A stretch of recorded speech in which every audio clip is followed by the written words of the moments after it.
Hey, what's up? Last weekend I was going away, so I'm trying to get better at doing videos.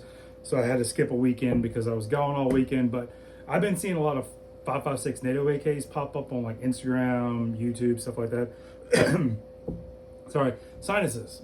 Temperatures have went up last weekend. It was in the hundreds in Georgia, and I'm back in Alabama. And this morning it was in the, I think, high 60s, low 70s. So it's kind of up and down. But NATO AKs. This one's mine that I've been building for a few years. Go ahead and do that. It is clear. It started off as a base Sega.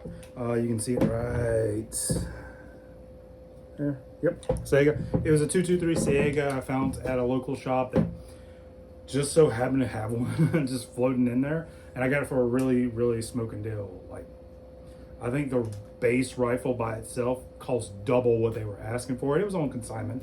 So it was just somebody that probably knew it was a AK, but didn't know exactly what it was.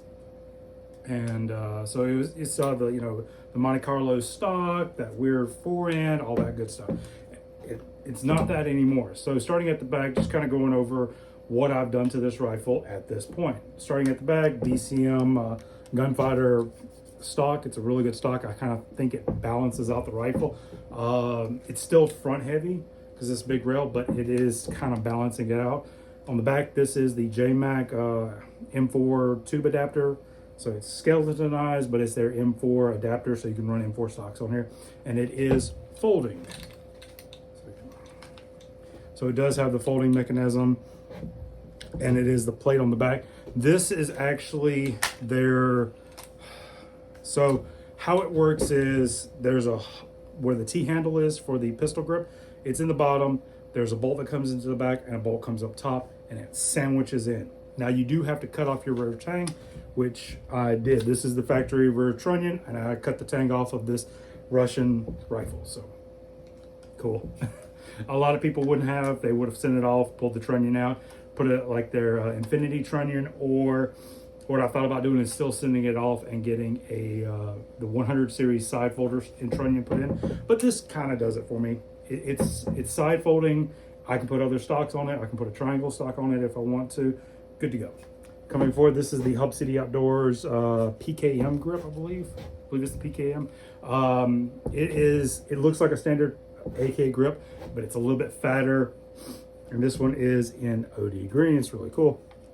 Right here, this is the ALG AKT trigger. It's not the nickel Teflon, but it is the standard AK trigger, their standard one.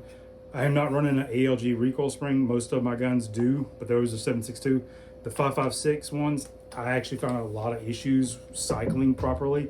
If I was running like full spec 5.56, it would run okay, but anything like 223, it would choke.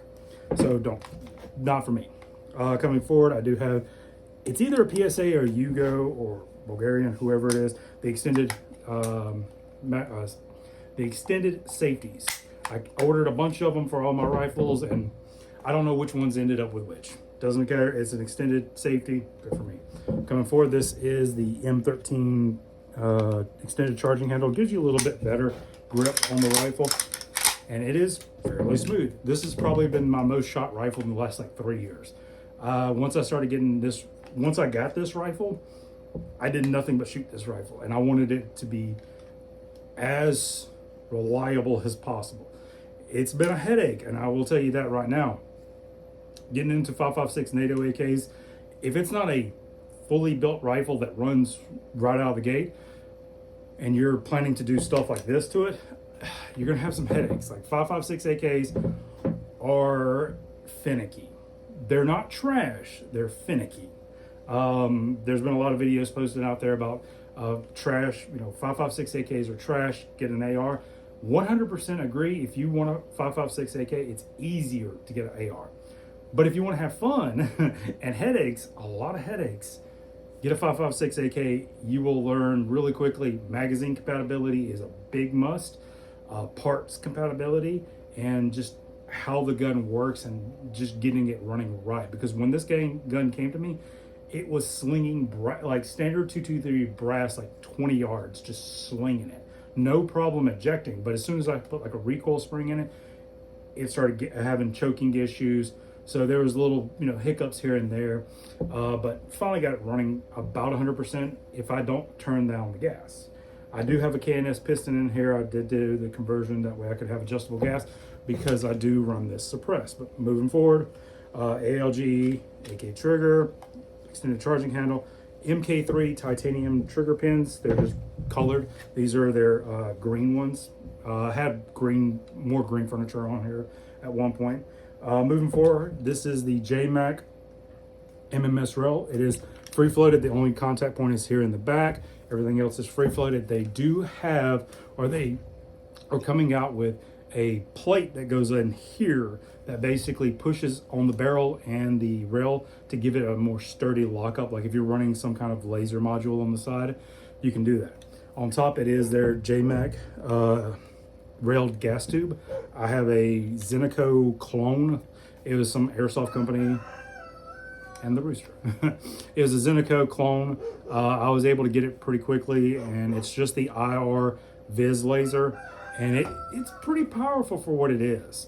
Forward on this side, this is the PowerTech Huntsman flashlight, pretty bright. I got to do just a specific review on this light. It's been a great light. It sits extremely close, so like running the paracord on these 100 concepts is a little funky because of how close it runs to the actual rail and how tight it gets to the front sight base. So it kind of does a weird thing there. Coming forward, I am running, move that down. This is the JMac X360H. No, this is the standard one. You can see how much I've actually shot this thing. This thing is, and I've cleaned this thing like 5 or 6 different times. So it is dirty and corroded as all get out, but it still runs as probably one of my favorite muzzle devices. On top of that, I do have the blast shield here. It's just a standard blast shield, and it does run great with my suppressor. Like I said, to run it suppressed, I did go ahead and get the K&S piston in here. That was a great benefit, trying to gas this thing right. And now, if I'm shooting a competition, I can turn it down enough where it still cycles reliably, almost puking it out, and it still runs pretty good. Now, every once in a while, you'll have a light charge, and you'll know it. The gun will choke up a little bit, and you just have to run the charging handle, get back up into it. I shot this during AK Masters, and I tuned it down just a hair. I should have went up like 5 more clicks. And I had like every stage I had a choke. And that was just because I was undergassing the gun, trying to get this thing as fast as I could. So when I'm running in the competition, lighter shooting, faster throughout the stage. And I did come away with I can't remember if I came out with a stage win for my division. I know I was in the top 5 for one stage overall, but I can't remember if it was a stage win for my division or not. But it was, I was burning that stage down. Up here in the front on the rail, this is Slateback Industries polymer hand panels and the JMac hand stop, which is a great spot for me, how I run the gun. Like I said, there's been a lot of hate. Well, I won't say hate. There's been a lot of like backlash on Nato AKs. They're finicky. I'm not going to say they're the most reliable. Like if you want a reliable AK, just get 7.62x39 or 5.45, and you don't have to do anything.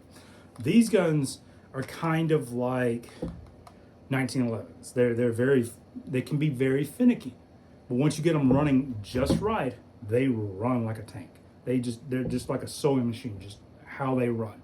Now that's combat effectiveness versus like one at least reliability wise being 100%. Those are two different things in my book.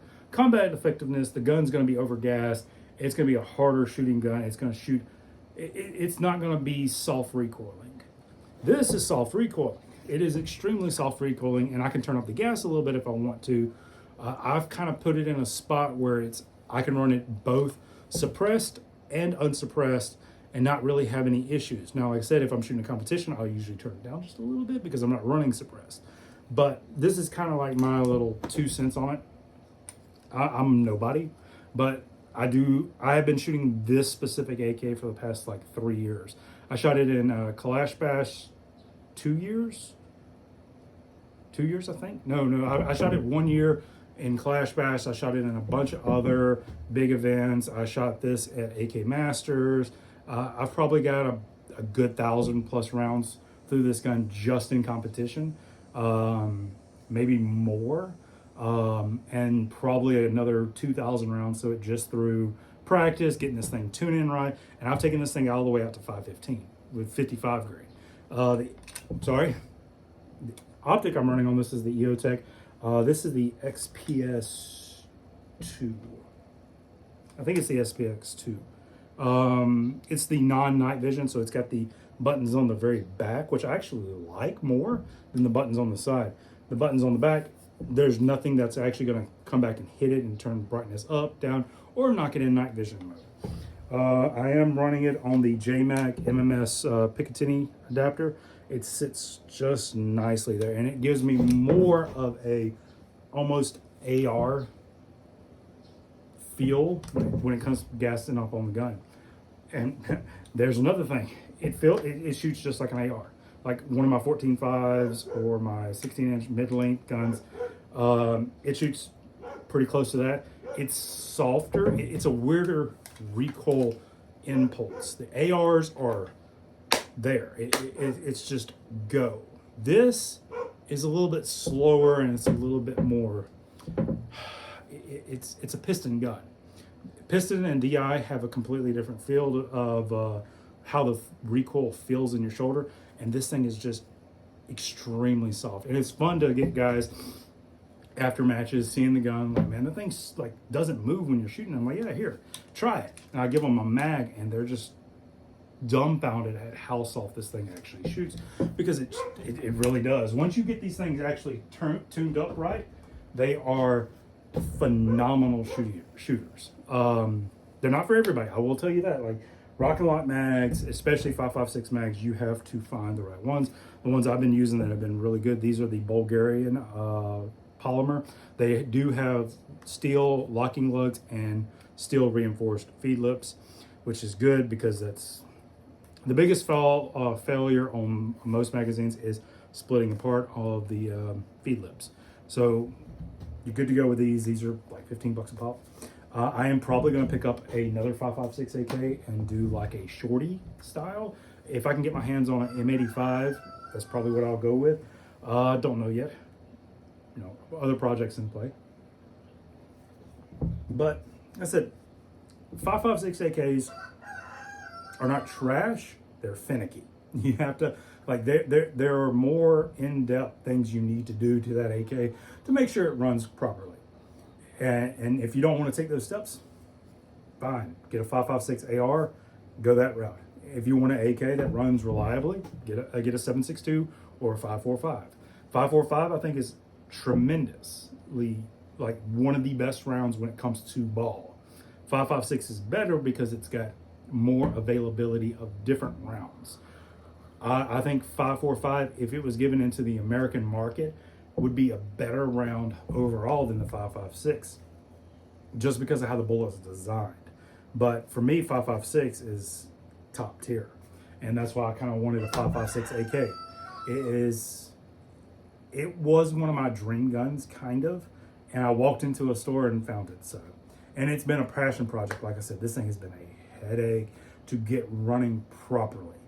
Now that it's running properly, I don't really mess with it. Every time I clean it, I'll adjust the piston all the way out, and then I'll find it again. Find that sweet spot. Like I said, if I wanted this thing to run a combat